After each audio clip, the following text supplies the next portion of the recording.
waa dhimanaysaa waa dhimanaysaa shaki ma leh waa dhimanaysaa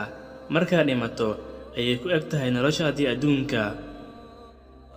dhimashadu waa waxa keliya ee uu arkayo noolo walba maxaa kugu diyaarsan dhimashada maxaase u diyaarsatay la kulanka rabbiga waxaan isweydiin jiray maxay u dhintaan dadka wanaagsan waxaan si ogaaday inay imtixaankoodii mar hore ku baaseen oo aysan jirin wax adduunka ku sii celinayo nebiga sallallahu calayhi wasallam waxa uu nagu booriyey inaan badino sheegsheegidda dhimashada waxa uuna yidhi badiya macmacaandumiyaha warkiisa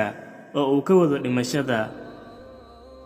laakiinse waxaan aragnaa maalmahan qof walba oo dhimashada ku sheegsheego dadka dhexdooda in la dhahayo naga aamus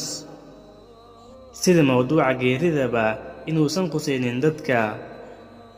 waxaa la sheegaa nebi nuux calayhi salaam isaga oo nool 1000 sano ayaa waxa u yimid malakumowt waxa uuna ku yidhi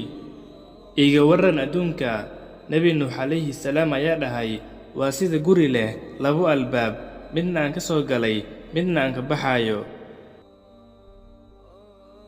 dhimashadu waa albaab qof walbaana uu galaayo ii fiicnaan lahayda haddaan ogaan lahaa albaabkaasi guriga ka dambeeyo